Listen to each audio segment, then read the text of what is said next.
한국 관광객들 제발 돌아와 주세요. 방콕 시내 한복판에서 태국 상인들이 목이 터져라 외치고 있습니다. 놀랍게도 얼마 전까지만 해도 한국인 관광객 보이콧을 외치던 그들이었는데 말이죠. 불과 1년 전 추석, 한국 관광객들로 북적이던 태국의 거리가 지금은 마치 유령 도시가 된 듯합니다. 왜 태국인들은 갑자기 한국인들을 목매어 부르고 있는 걸까요? 오늘의 충격적인 이야기 지금 시작합니다. 안녕하세요. 저는 방콕의 카오산 로드에서 작은 호텔을 운영하는 수안이에요. 제 인생이 어떻게 이렇게 됐는지 아직도 믿기지 않네요. 작년 추석, 우리 호텔은 한국 관광객들로 북적였어요. 수안, 혹시 남는 방 없어? 복도에서라도 자고 싶어. 한국인 친구들이 농담 반 진담 반으로 말할 정도였죠. 그때는 정말 꿈만 같았어요. 매일 밤 매출을 계산하면서 웃음이 멈추질 않았거든요. 하지만 지금은, 이런 얘기를 하자니 가슴이 아파요. 우리 호텔뿐만 아니라 이 거리 전체가 마치 유령구시가 된 것 같아요. 철컥 소리와 함께 하나둘 문을 닫는 상점들을 보면 눈물이 나려고 해요. 어느 날 아침, 저는 평소처럼 호텔 로비를 청소하고 있었어요. 그런데 갑자기 와장창 하는 소리와 함께 누군가 호텔 문을 거칠게 열고 들어왔어요. 수안, 큰일 났어. 한국에서 우리 태국인들을 대거 추방한대. 친구 피차이의 말에 저는 빗자루를 떨어뜨리고 말았죠. 뭐라고? 그게 무슨 소리야? 피차이가 숨을 고르며 설명하더라고요. 한국 정부가 불법 체류 태국인들을 대대적으로 단속해 추방하기로 했다는 거예요. 그것도 무려 20만 명이나 된다고요. 어머나, 이제 어쩌지? 저는 그만 주저앉고 말았어요. 그런데 이게 끝이 아니었어요. 얼마 후 우리 태국여행사협회 유타차이 부회장이 일본 언론과의 인터뷰에서 한국 관광을 비하하는 발언을 한 거예요. 한국의 관광 명소는 상대적으로 적고 영화와 넷플릭스 드라마로 유명해진 곳들은 일시적 인기일 뿐이에요 라고 말했다더군요. 심지어 중국이나 일본 여행이 한국보다 저렴하다며 직접 비용까지 비교했대요. 세상에, 저런 말을 어떻게. 저는 충격을 받았어요. 이 발언이 한국문화체육관광부와 관광공사의 귀에 들어갔고 결국 우리 협회가 공식 사과를 하는 사태까지 벌어졌죠. 하지만 이건 시작에 불과했어요. 그 후로 태국 전역에서 반한 감정이 들끓기 시작했거든요. SNS에서는 노코리아 해시태그가 트렌드가 됐고 거리에서는 한국 제품 불매 운동이 벌어졌어요. 한국 여행을 거부하자는 운동도 퍼졌죠. 그 결과 올해 초 한국을 찾은 태국 관광객 수가 작년보다 21%나 줄었대요. 반면 중국이나 일본, 대만 관광객은 크게 늘었다고 하더라고요. 이 모든 일의 시작은 KETA라는 제도 때문이었어요. 한국 정부가 불법 체류자를 막으려고 입국 심사를 엄격하게 했는데 그 과정에서 많은 태국인들이 상처를 받은 거죠. 저는 그저 바라만 볼 수밖에 없었죠.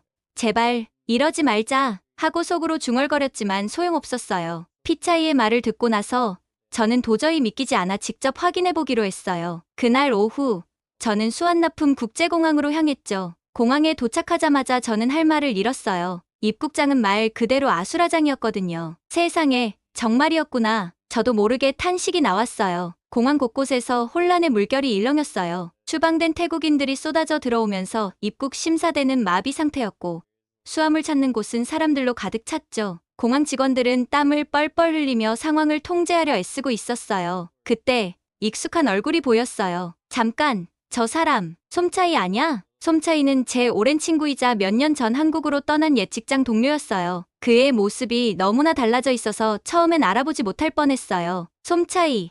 제가 부르자 그가 고개를 들었어요. 수안, 너였구나. 그의 목소리에는 피곤함이 가득했어요. 솜차이의 이야기를 들으며 저는 마음이 무거워졌어요. 한국에서의 힘들었던 생활, 불법 체류자 단속, 그리고 갑작스러운 추방까지 그의 꿈은 산산조각이 나버렸더라고요. 이제 어떻게 살아야 할지 모르겠어. 솜차이의 말에 가슴이 아팠어요. 공항을 나오면서 저는 생각했어요. 이제 우리 태국은 어떻게 되는 거지? 20만 명의 실업자들이 한꺼번에 생겨난 거나 다름없었으니까요. 그날 밤, 저는 오랫동안 잠들지 못했어요. 불과 몇 달 전까지만 해도 한국 관광객들로 북적이던 우리 호텔과 거리가 떠올랐죠. 그런데 이제는 한국 관광객도 사라지고 태국인 불법 체류자들은 돌아오고 정말 앞이 캄캄했어요. 불법 체류자들의 귀환 이후 태국의 경제는 급격히 악화되기 시작했어요. 특히 관광업에 의존하던 우리 지역이 가장 큰 타격을 받았죠. 어느 날 아침, 저는 평소처럼 카오산 로드를 걸어 호텔로 향하고 있었어요. 그런데 거리의 모습이 너무나 달라져 있었어요. 임대 간판들이 거리 곳곳에 나붙어 있었죠. 어머나, 피식 아저씨네 식당도 문 닫았네. 30년 넘게 영업해온 유명한 팟타이 식당마저 문을 닫은 걸 보고 저는 충격을 받았어요. 그때 제 핸드폰이 울렸어요. 발신자를 확인하니 어머니였죠. 수안, 큰일 났어. 우리 식당이.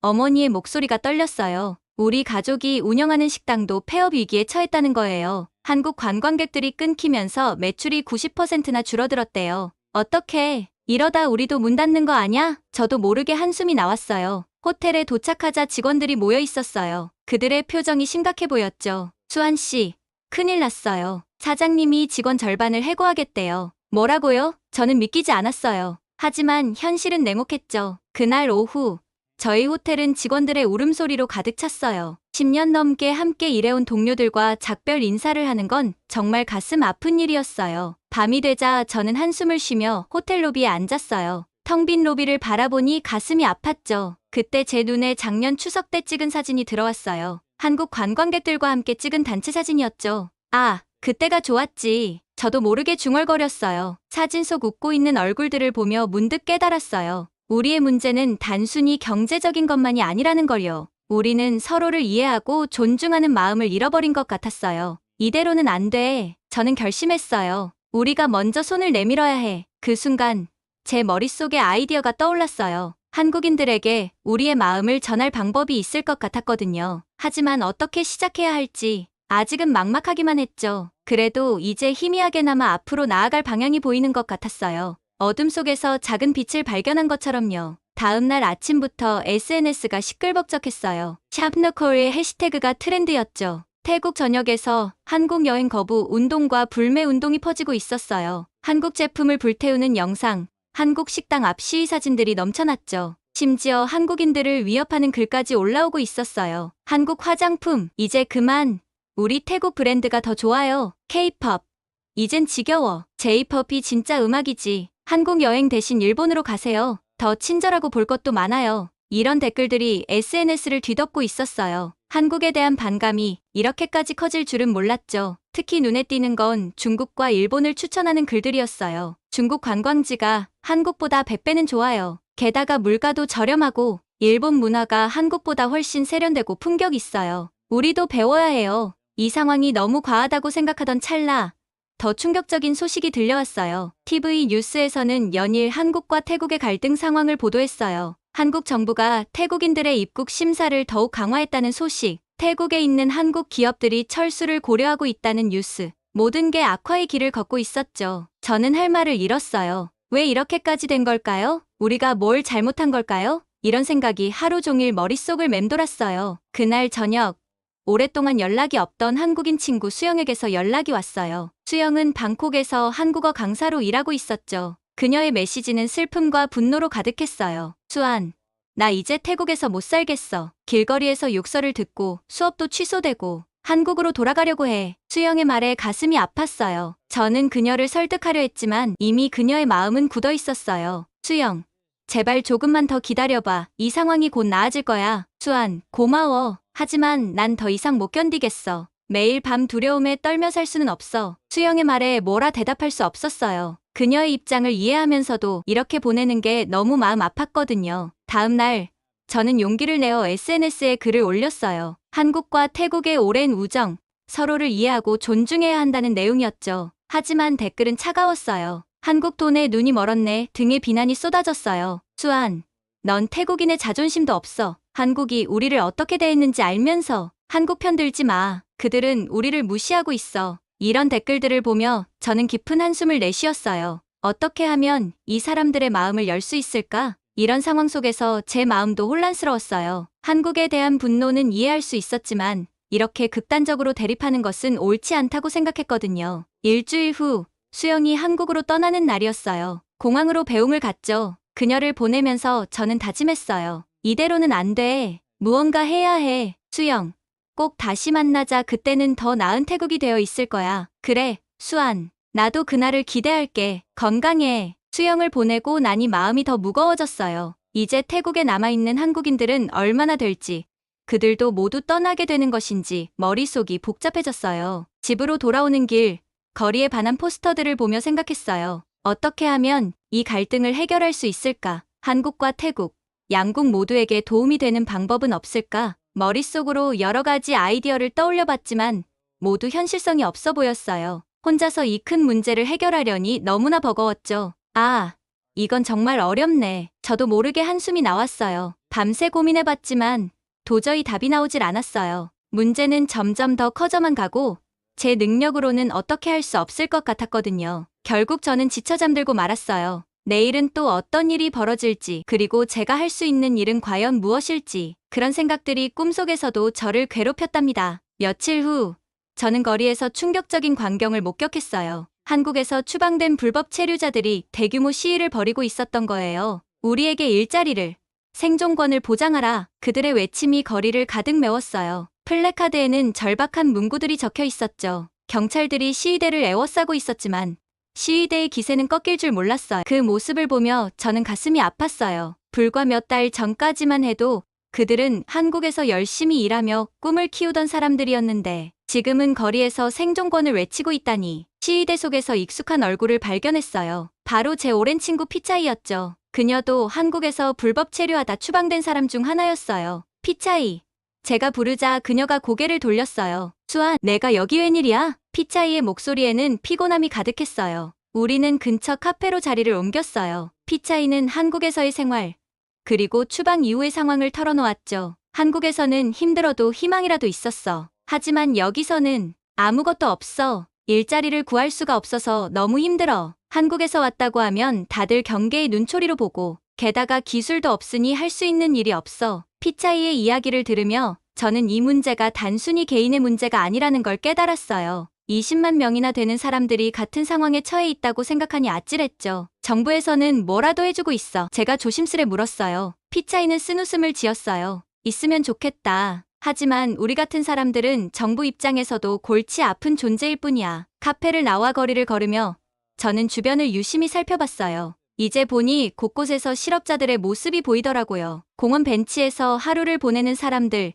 일자리를 찾아 헤매는 사람들. 문득 솜차이가 걱정되었어요. 그는 어떻게 지내고 있을까? 다음 날, 저는 솜차이를 찾아갔어요. 그의 집은 도시 외곽의 허름한 아파트였죠. 문을 두드리자 헬쑥한 얼굴에 솜차이가 나왔어요. 수안, 어쩐 일이야? 솜차이의 방은 한눈에 봐도 열악했어요. 그는 한국에서 건설 현장에서 일했다고 해요. 힘들었지만 돈은 꽤 벌었대요. 하지만 지금은 여기서는 일할 곳이 없어. 가진 기술이라곤 건설 현장 경험뿐인데 태국에선 그마저도 인정해주지 않아. 한국에서는 꿈이 있었는데 지금은 그저 하루하루 버티기도 너무 힘들어. 솜차이의 말에 저는 아무 말도 할 수 없었어요. 그저 그의 어깨를 토닥여줄 뿐이었죠. 집으로 돌아오는 길, 저는 깊은 생각에 잠겼어요. 이 문제는 단순히 한국과 태국 사이의 갈등을 넘어서는 거대한 인도주의적 위기였어요. 하지만 저로서는 아무것도 할 수 있는 게 없었어요. 그저 현실의 무게에 짓눌려 한숨만 나올 뿐이었죠. 그날 밤, 저는 오랜만에 일기를 썼어요. 오늘 본 것들이 잊히지 않는다. 피차이, 솜차이, 그리고 거리의 수많은 사람들, 그들의 절망적인 눈빛이 나를 괴롭힌다. 이 현실이 너무 슬프다. 아무것도 할 수 없는 내가 너무 한심하다. 펜을 내려놓으며 저는 한숨을 깊게 내쉬었어요. 내일은 또 어떤 절망적인 현실을 마주하게 될지 생각만 해도 가슴이 무거워졌습니다. 며칠이 지나고 상황은 더욱 악화되었어요. 아침 뉴스를 보다가 저는 깜짝 놀랐죠. 태국 국방부 장관이 한국의 군사력을 비하하는 발언을 한 거예요. 한국의 군사력은 과대평가되었습니다. 첨단 장비만 자랑할 뿐 실전 능력은 의문이다. 하지만 우리 태국군은 언제든 자국민을 보호할 준비가 되어 있다. 라는 내용이었죠. 이 발언은 폭탄과도 같았어요. 한국 정부의 강력한 항의를 불러일으켰고 양국 관계는 더욱 악화되었어요. 한국 정부는 즉각 강력히 항의했고 양국 관계는 순식간에 얼어붙었죠. 그날 오후 호텔에 한 통의 전화가 왔어요. 다음 달에 예약했던 한국 단체 관광객들이 모두 취소한다는 내용이었죠. 저는 그만 주저앉고 말았어요. 이제 정말 끝인가? 거리로 나가보니 분위기가 심상치 않았어요. 한국 제품을 파는 가게들은 문을 닫았고 한국 식당들도 텅 비어 있었죠. 그때 제 핸드폰에 알림이 떴어요. 한국 정부가 태국인들의 입국 심사를 더욱 강화한다는 내용이었어요. 이제 태국인들은 한국에 가기 위해 더 많은 서류를 준비해야 한다고 해요. 저는 한숨을 내쉬었어요. 이렇게 양국 관계가 계속 악화되면 어떻게 될지. 관광업에 의존하던 우리 지역 경제는 이미 무너지기 직전이에요. 집에 돌아와 TV를 켰는데 더 충격적인 뉴스가 나오고 있었어요. 태국에 있는 한국 기업들이 철수를 검토 중이라는 소식이었죠. 만약 한국 기업들이 떠나면 수많은 태국인들이 일자리를 잃게 될 거야. 저는 그 순간 깨달았어요. 이 갈등은 단순히 관광업 문제가 아니라 우리나라 전체의 미래와 직결된 문제라는 걸요. 밤이 되어 호텔 옥상에 올라갔어요. 한때는 한국 관광객들로 활기 넘치던 거리가 이제는 쓸쓸해 보였죠. 어떻게 하면 이 상황을 바꿀 수 있을까? 하지만 답은 쉽게 나오지 않았어요. 양국 정부가 대화의 자리를 마련하지 않는 한 이 갈등은 계속될 것 같았거든요. 결국 저는 한국 여행객 대상 상품 판매를 완전히 중단하기로 결정했어요. 너무나 가슴 아픈 결정이었지만 지금 상황에서는 어쩔 수 없었죠. 그날 밤 저는 꿈을 꿨어요. 한국과 태국의 국기가 나란히 휘날리는 모습이었죠. 그 꿈이 현실이 되는 날이 올지 아니면 영원히 꿈으로만 남게 될지. 이 모든 상황이 너무 벅차고 힘들었지만 어딘가에 해결책이 있을 거라 믿고 싶었어요. 하지만 그 해결책을 찾는 건 제 힘만으로는 역부족인 것 같았죠. 그렇게 며칠이 지나는 동안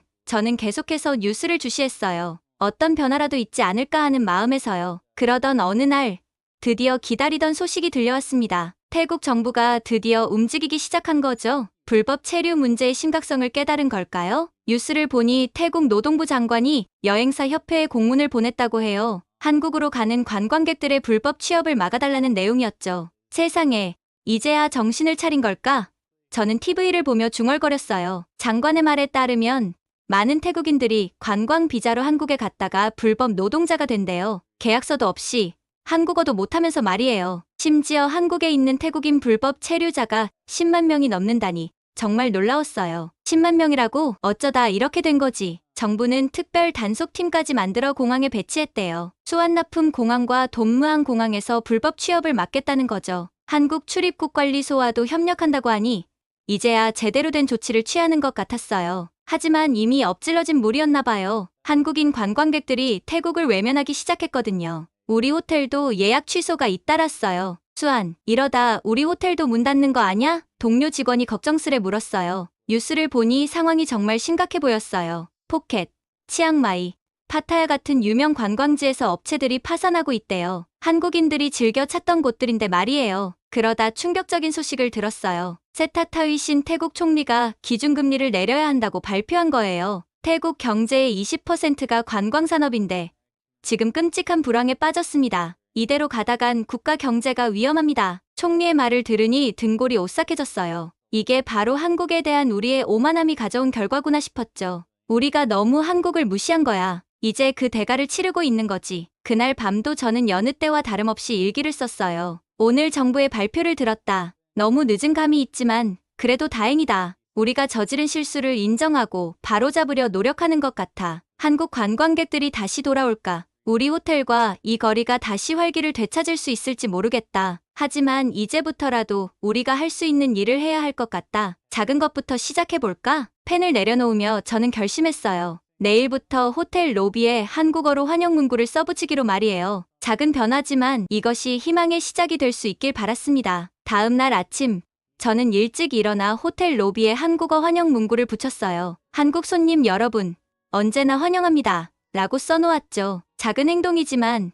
이게 변화의 시작이 될 수 있길 바랬어요. 며칠이 지나자 놀랍게도 주변 상점들도 비슷한 문구를 붙이기 시작했어요. 카오산 로드 전체가 서서히 변하고 있었죠. 하지만 현실은 여전히 냉혹했어요. 추석 연휴임에도 불구하고 우리 호텔은 여전히 텅 비어 있었어요. 한국 관광객들의 모습은 찾아볼 수 없었죠. 아직 시간이 더 필요한가 봐요. 동료가 한숨을 쉬며 말했어요. 저는 고개를 끄덕였지만 희망을 놓지 않았어요. 호텔 로비에 앉아 있으니 문득 이런 생각이 들었어요. 우리 태국 사람들이 정말 정신을 차려야 할 때가 아닐까? SNS 노코리아 같은 해시태그를 보면 가슴이 아파요. 이런 행동이 상황을 더 악화시키고 있다는 걸 모르는 걸까요? 한국을 진심으로 좋아하는 태국인들도 많은데 말이에요. 이건 정말 애국적인 행동이 아니야. 저는 중얼거렸어요. 우리가 잘못한 걸 솔직히 인정하고 한국과의 관계를 회복하려 노력하는 게 먼저라고 생각했죠. 그날 이후 저는 매일 아침 호텔 주변을 청소하고 한국어로 된 안내문을 더 보기 좋게 꾸몄어요.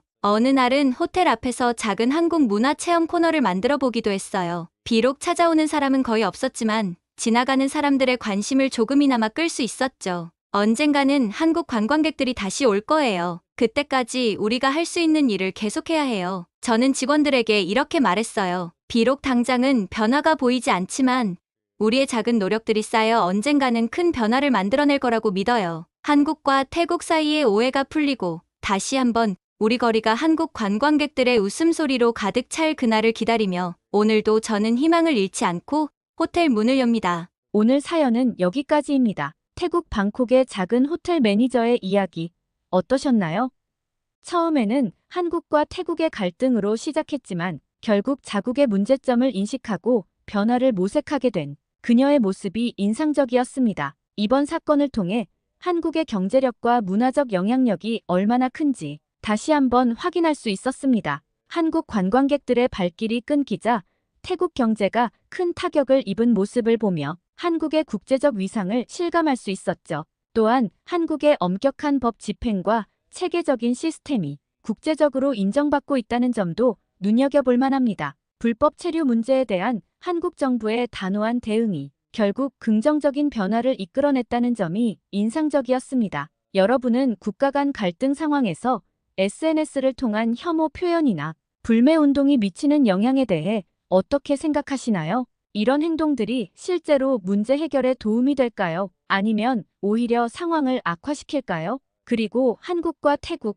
앞으로 두 나라 관계가 어떻게 발전하면 좋을지 여러분의 의견을 댓글로 남겨주세요. 여러분의 생각이 궁금합니다. 감동 뭉클에서는 여러분의 소중한 마음을 모아 사연 주인공들에게 전해드리고 있습니다. 여러분 주변에 감동적이거나 재미있는 실제 사연들을 제보받고 있으니 언제든 저희 공식 메일로 제보해주세요. 여러분이 보내주신 사연이 다음 영상의 주인공이 될 수 있습니다. 오늘 들려드린 사연이 마음에 드셨다면 구독과 좋아요 눌러주시고 주변 분들과도 공유해주세요. 여러분의 작은 관심과 응원이 더욱 좋은 콘텐츠를 만드는데 큰 힘이 됩니다. 이상 감동 뭉클이었습니다. 끝까지 시청해주셔서 감사합니다. 다음에 더 감동적인 사연으로 찾아뵙겠습니다.